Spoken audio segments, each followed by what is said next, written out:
Welcome to the 21st Century Film Club. My name is Seamus, and the first film we'll be reviewing today is Everything Everywhere All at Once by A24. It has been nominated for 11 Oscars. So, what did you think of the film? I really loved the film. I can't speak high enough of this film. It's so good. I remember when I saw it at the cinema, it was like one of the most unique cinema experience that I've had. Everyone was just so locked into this film. Everyone was just howling with laughter. People just didn't know what was going to happen next, and everyone reacted to it really well. It was just so unique, and so I've never really been in the cinema for that kind of experience where it's just you just no idea what's going to happen next. I thought it was creative, really fun. It really it put across the message that it wants to tell, which is just a family story wrapped in this weird, crazy, wild adventure. I really thought it was acted really well. I thought it just really good performances throughout and some good ideas. I think it really captured, just the emotions really well, and I thought it did everything just perfectly. I just thought it was really good, and to say that it was classed as a low-budget film, to say what they managed to achieve, and that they told them, the video editors told themselves via YouTube tutorials and things like that. I thought that was mind-blowing for what they've managed to achieve. I thought the acting was really good, and the storyline, as much as it kind of has a simple family storyline as the premise, they've managed to expand it into a multiverse that's kind of not been done before. I didn't know that. I didn't know that it'd been in where the directors had not really done that kind of filming before. That's quite incredible, especially given some of the special effects and some of the slow motion scenes. Yeah. I think in one of the first fight scenes, how has that not been done by professionals? That's really confusing, but yeah. I really enjoyed it myself. I think I agree with Stephen. However, I didn't watch in the cinema, which I really regret. I think if it were to come back into cinema, it's something I'm definitely going to go and rewatch, because I watched it on my tiny little television in my bedroom, and I think that didn't ruin it, but you want to be there and be in the moment. Even if it was produced in 3D, I suppose it probably was, but that would be something that I would love to do, because it felt like one of these moments where you're that's a really, really well made film, really well done storyline, and it's the kind of thing that has to be watched in the cinema. Can't be watched on your phone, can't be watched on an iPad screen or anything like that. You've got to actually be there and be in the cinematic experience. Yes, I totally agree. It was well worth viewing it in the cinema the first time. I watched it the second time too last night, and to me, a mark of a truly great film is when you actually prefer it the second time. I think the reason why I preferred it the second time was because I knew what was coming. I could just spot the little other details, and that film, the script, it was so meticulous how much foreshadowing there was in the beginning, because actually even just things that blink and you'll miss it. For example, the two people dancing. In the cinema when I first watched it, I didn't really notice the two people dancing in the laundromat in the background right at the beginning of the film. But when you go back through it, you kind of realise that if this film, one of the theories of this film is someone's having a mental breakdown of some sort, and this is all fictional, it's open to interpretation, that it's not even really the point of the film, whether it's real or not. It's more about the simple family story. But for me, you kind of saw all these details at the very first bit of the film before she goes into the IRS office, and you think to yourself, that's maybe where some of this verse jumping comes in, from the little details, the subconscious of the brain collecting things. So it was deeper than I thought, because I think you could dismiss this film as a snob and be saying, it's quite too many special effects or too jokey. However, even the things with the Ratatouille, Raccacoonie, all those jokes, they were set up very well. They were overdone. I think the only bit of the film that I thought was maybe a bit too gross, a bit too childish and kind of a lad's comedy was, I don't know how to explain this, but the scene with the gun and the man jumping through the air. And then he lands onto the thing. Yes, and I think we could all see that come in from quite far. Apart from that, because I saw that in the cinema as well with my sister and my mum, so I was a bit wow.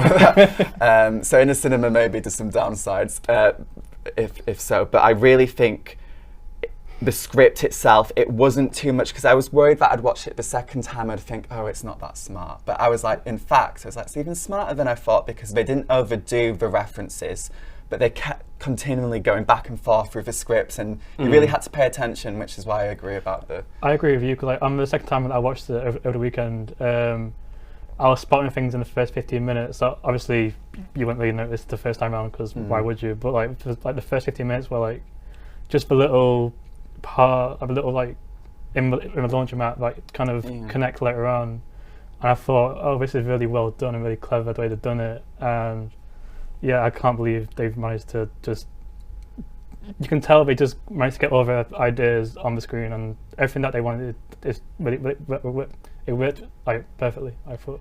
It didn't take itself too seriously in that some of the comedy as well with, for example, when I think the joke that I laughed most at the second time round, even though I still found it very funny, was the gay joke where they were saying like, in this alternate universe, you still care that I'm gay. You know, that elicited quite good laughs in the cinema too. So I think for me, a question for the film was, one of the deep plots of the film was, you know, like a daughter and a mother, the acceptance, whether it was about sexuality, whether it's any more. What did you guys think about that central relationship in the film? I thought it was like a really, obviously, key part of the film, and I thought it was really done really well. I remember feeling quite emotional while I was watching it. Obviously, I can't really relate to that kind of storyline in particular, but I kind of felt that maybe if I was like a young Asian girl, like maybe I would sort of have this deep emotional connection to the way they portrayed this mother-daughter relationship. And it's kind of hard to pinpoint what they were trying to say exactly. Like maybe, like you said, it's open to interpretation, but maybe it's just kind of trying to be accepted for for whatever reason. I thought it was really well done, and yeah, like I said, I got a bit emotional when I was watching it. I think it started off really intensely. I think the whole point of the title of the film is that, you know, everything is happening everywhere all at once, and the first opening scenes when all the dialogue is happening in the laundromat, when the daughter, Evelyn's father, and several other characters all vying for her attention, and it's quite clear that she's stretched in loads of different directions. And I think that comes through just from that opening scene of, I guess it's like a setting device to sort of give the impression to the audience that this is a person who really has got so much going on that even something as basic as a relationship with her daughter seems difficult. And you know, in those opening scenes, you start to see that a little bit of that, because you know she's trying to get her attention to try and discuss something with her, and you know, some woman with a small dog that needs to get some laundry done seems to take a higher position on the priority list for her. And I think that sort of builds up the tension where you sort of see both sides of the coin. You sort of feel for Joy, and you kind of get an idea of, well, I kind of understand why in an alternate universe there might be someone who might want to, you know, destroy everything all. But yeah, so the relationship's borne out quite well from the scene setting at the start, and you get a real good idea of like why it is that they've got to this point. Yes, yeah. And I think even it's just like acceptance and wanting someone to understand, like, as well. Like she all the time you were like, she wanted to destroy her mum, but then like when it's revealed, like, no, I just wanted someone to try and understand this like multiverse with me and see if they could see anything different. Like the whole time it was more like she kind of wanted to like be able to lean on her mum for like help and guidance in that sort of way as well. Yeah, I think the acting from the mother-daughter relationship brought out the best in both Michelle and Stephanie. And I actually thought that Stephanie, when I rewatched it, I was like, wow, her crying at the end, and as you say, pulling the heartstrings. She didn't get as many lines, so for her, it's her acting in the beginning. I really related to her more even the second time round. I think I was quite critical of the mother, Evelyn, the second time round, especially with the IRS, because I think when you watch it, to me, the whole another theme of the film is it's all about emotional and sensory overload. Yeah. So if you watch the film, the first time I was just trying to keep up, I was having a laugh. Yeah. But the second time I was like, wow, they I can imagine how if you watched this the first time, you wouldn't spot everything. And that mirrors the first scene. You know, it's all about sensory overload. So maybe a theory of the film is she's overloaded by too many inputs in her life, too many people talking to her in her ear, too many physical things. And I think it's an interesting parallel to people with like ADHD and autism and other kind of conditions like that, because I think this atypical, non-chronological script is kind of very of the time, it's very modern, and I think it's kind of a film where, do you know, like when you speed up a YouTube video to 1.25, 1.5 because of your attention span? That's why I think it's truly like a 21st century film, because it's not slow, it's still smart, it's still coherent, but it very much is for people who, I can imagine if you actually hate people speaking too quickly, you may actually not like this film, perhaps. I feel like there's always something happening every 2 minutes. So Yes. there's always like a new direction that's going in. Yes.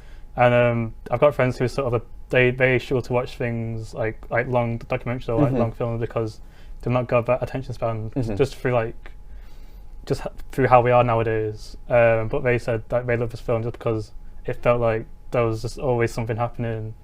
And I think that for me is like that's I kind of like the chaotic nature of it, and that's what kind of draws me into this kind of film, because it just there's so much to unpack and there's so much to unwind. But also those first 10-15 minutes as well was like, just going back to that, it felt like a real scenario. It felt like a real situation. I can imagine this scenario happening many times, like throughout the entire world, where it just felt real, I guess, where this family couldn't really connect, or they were connecting but they couldn't really connect at the same time. But it felt real, yeah. It felt like such a weird binary between the world of your one problem is filing your IRS tax return and the world of many of the universes could collapse due to, you know, Joy who wants to destroy it all.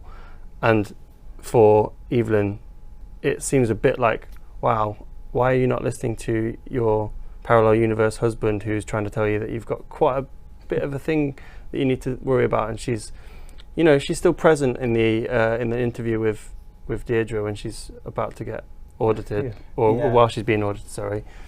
And at that point you think, wow, so priorities are really kind of all over the place. But yeah, and I think second time I watched it, the very last line of the film, like when I watched it in the cinema, I was like, that's a good ending. But then I really thought to myself, that last line, like, are you listening? And she's like, no, I didn't hear what you said. So last time, the first time I watched it, it was significant. But the second time I watched it, I was like, this is such a great script, because a great script in a way, like a great book, it goes from point A to point B. How do you get there? You know, in this mad squiggly line. And also, do you know, it's really interesting how you called it a problem, because it is an IRS problem, but I think the more I think about it, the more of a villain or an anti-hero Evelyn really was, because she's actually doing something quite illegal and bad here, and I think you kind of brush it off quite quickly because of, what do you guys think of that? I mean, I sympathised with her because, I mean, I find it mad that the US government knows exactly how much taxes you want to pay, but they still get you to find out anyway. But that you can be so alienated and everything can be taken away from you just on the account of getting it wrong. But at the same time, I was also thinking, you know what, she has got to get her priorities straight. She's got to figure this out, because she cannot keep, you know, spreading herself so thinly, you know, not having a relationship with her daughter, sort of almost breaking her relationship with her husband. You know, she's always got her dad in her ear. The state of her business is, you know, not in a great place, but things have all got to have their own compartments, I think. And I think she was trying to do it too much all at once. And at that point, you sort of, you feel a bit of sympathy, but you're like, to be fair, you know, the IRS exists for one reason only. Like, I think you sort of see that in I think Joy gets in a car in the first 10 minutes or so, and I think Evelyn sort of looks at her like, she wants to have this tender moment with her, but then ends up saying, "Oh, you've gained too much weight" or something. Yes. Yeah. And it's like, oh, just that's kind of the plot of the film, I guess. Just that kind of connection, and then just Evelyn trying to force this interaction, or this like just force like this like tenderness, but she can't really do it because I guess she's got so much going on. But it was really interesting that interaction in particular, where she just wants to have that kind of this like, gentle moment, but she can't really figure out how to do it. Yeah. Yeah, like Brendan was saying, like she definitely stretched herself too thin. Like they really established like the amount of papers and everything she should have been sorting through, but she was like prioritising her dad's meal or like the lady with the dog's laundrette like over what she should have been prioritising, which in that sense you kind of lose a little bit of sympathy, but I think in the overall picture of it, like you do like gain empathy for her. I think on one level she's like the chronic procrastinator. Students can relate to her, everyone can relate to her. But when I watched it second time around, I just thought to myself, the philosophy of the film. So in a way, it's a bit like The Matrix. It's one of those films that I think has lots of like philosophical meanings behind it. And she's not doing her parental duty. She's not doing her civic duty. And to me, when I watched it again, I kind of saw it more from Deirdre's point of view. That here's a woman come into a meeting, like scheduled so many times. She's kind of using, it's very, very interesting this, she's kind of using, in my opinion, her like status as an immigrant, as someone's second language to kind of game the system. Yeah. Because in the first time you watch it, you're so sympathetic with this family, you're like, they're hardworking, they have a business. But then if you really dig a bit deeper, you're like, they're kind of just using every card they've got in this process, and it's kind of anti-American that, you know, everyone in America wants to strive for the American dream and you need to be part of the system, and they're kind of just coming up with excuses. And I definitely didn't think that the first time, but the second time I couldn't help but think she was using she brought in her granddad. Like, why was her dad there at the meeting? Like, he didn't need to be there, but he was like there in a wheelchair, wasn't he? Kind of looking ill and frail, so they're kind of putting on a show. And in a way, it's kind of relatable. I think a lot of us at some point have, you know, if we needed an extension or something like that, we've all kind of like laid it on thick. But in real life, as an adult, with her responsibility with money and the state, I don't think it was acceptable. And it was interesting that it kind of brought out that philosophy of me. She's not, we're all the same. We're not that special. No one has that entitlement that when things go wrong, they don't take personal responsibility. What did you guys think about the acting of the film? Because all 4 of the actors have been nominated in their categories, including Michelle Yeoh, and I just think I actually kind of think in a way she does deserve it because of it is a comedy, and she sold it on comedy and emotion, and I think it was natural as well. I don't think she actually came across like she was acting. I felt like she was fully a real life person called Evelyn Wang, who was a bit of a mess. I think it was just wonderful.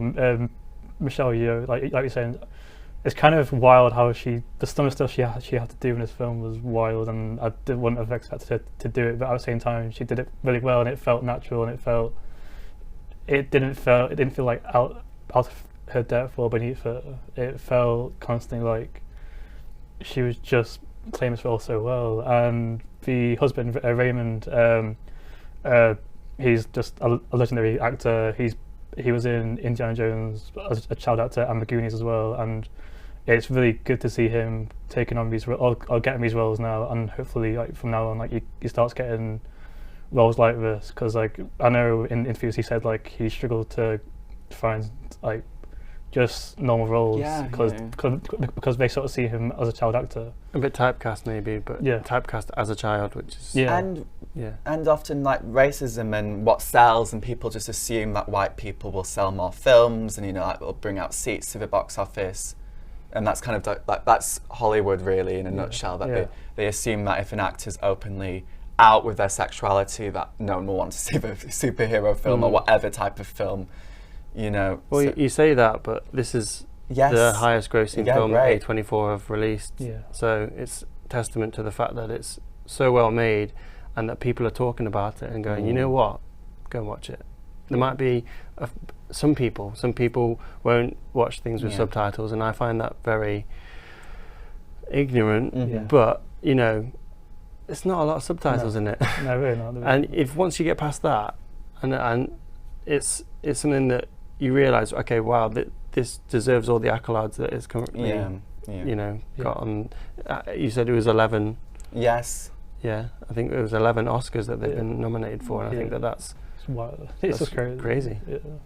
Yeah, I think it's really deserving, and I came at a similar time to Doctor Strange, which I can't say I know in great detail, but that's also like a multiverse type film. Mhm. But like, I remember a lot of people kind of saying that like they could have had the, like Marvel could have had the potential to create a multiverse as like intricate as Everything Everywhere All at Once, but like they felt that they did it a lot better in this film, which to say like it's a significantly less budget to what obviously Marvel would have, it's pretty incredible. It's probably deserving. I think I like that Marvel didn't do it. I think that it's probably a better idea that A24 did. I don't. Yeah, I don't know if Marvel could do it. You know, Marvel. There's just too seem- many. Yeah. There's too many.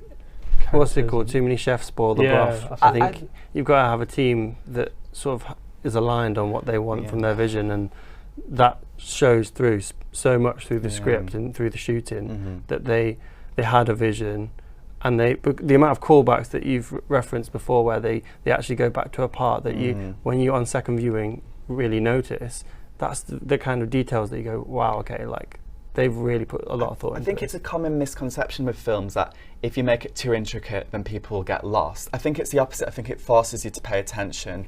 I think with the ADHD and the attention span of Generation Z, that debate, if we keep people hooked, I think the Marvel way of doing things is they do it for the whole family, and then they assume that there'll be children there, and you know, so they dumb it down basically. But this film wasn't dumbed down, and I think, in a way, the risk of dumbing down a film is you just lose the attention. I think it's a great comparison with Doctor Strange as well because of the quality of Asian portrayals in films. Because I haven't watched Doctor Strange, but I did read quite a lot about it at the time in the press about its depictions of like Asia and other things. But do you think it was a positive, not even a positive portrayal, but do you think it was a good portrayal of Asia and America in this film?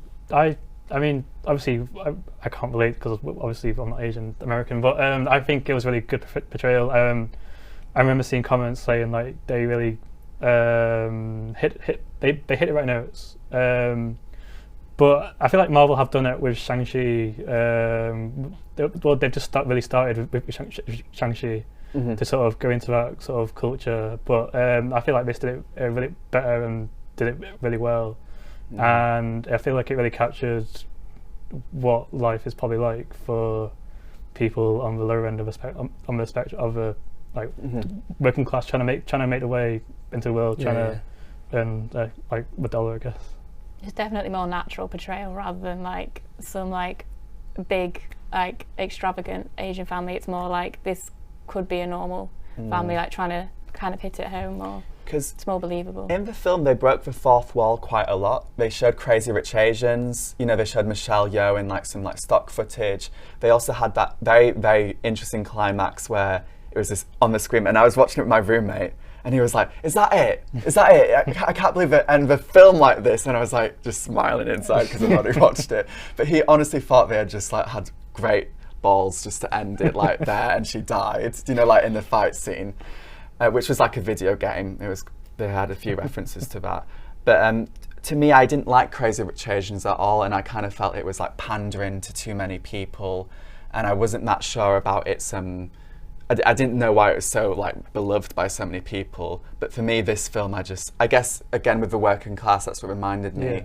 I couldn't really relate to the problems of the Crazy Rich Asians, Yeah. even though they have their issues and everything like that. But for this, I think we could all relate to the everyday common Joe, and it's nice that the everyday common Joe doesn't have to be white. I think it's nice as well that anyone can have their fantasy. Not that this is particularly their fantasy, you know, it's obviously the directors and the writers, but it takes you away, and you've got to remember that even though we sit here and we discuss it, most films are, you know, made for entertainment, and you walk into that cinema, you can't walk out thinking, wow, that wasn't entertaining. That was, you know, 2 good hours of solid thrills that, you know, you might not have picked up on every detail, but that's not necessarily what Give good people film what watching they is. want. Exactly. And I think that the writers have taken their license to be creative and make what they want without thinking necessarily too much about what the audience wants. They want to put out something that they have created, and the fact that the audience loves it is because they know what they're doing. They know how to create and write and shoot in a way that keeps things exciting. You know, the Matrix style slow motion filming. I love that you referenced the Matrix earlier, and I personally haven't seen Doctor Strange, but I saw so many different references in the film that I was like, I really appreciate that these are people that love film and they show it when they're making it. It also like never felt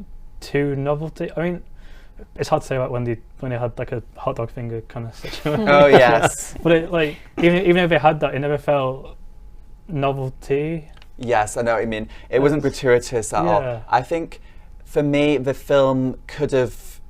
It could have easily gone very badly. No one wants to see a film about like 7 generations of people who've lived throughout poverty and have had a difficult life story, you know, every generation. However, it's not like this film actually, the second time around, it's not like this film didn't say anything about culture. It said a lot about sexuality, a lot about race, immigration, civic society. So you're right, but like no one does. The thing about minority films is like it was so smart of them to make sure it had humour and comedy and like, action in it. Otherwise, it would have been quite bad if this film had flopped with like a Asian cast, because then it would have sent the message very sadly, because Hollywood's not about risks, to other films like with Asian or other people of colour in the cast. You know, like we're not box office hits, we're not sellers, and that's just sadly how kind of capitalism works with risk. But I don't think they sacrificed anything just to appease. It was really good how like, they had this wild, deep story, but also like just they could take the mick out themselves, and they never took themselves too seriously. The silence scene, I think I really want to pay attention to that. That was exquisite, and I think that was a scene that I was like, yeah, that kind of elevated it a bit to more Oscar material, because to do a scene halfway through the film with just rocks and subtitles, as you were saying, it was very much a film celebrating the subtitle. It used it more of an art form than just a convenience.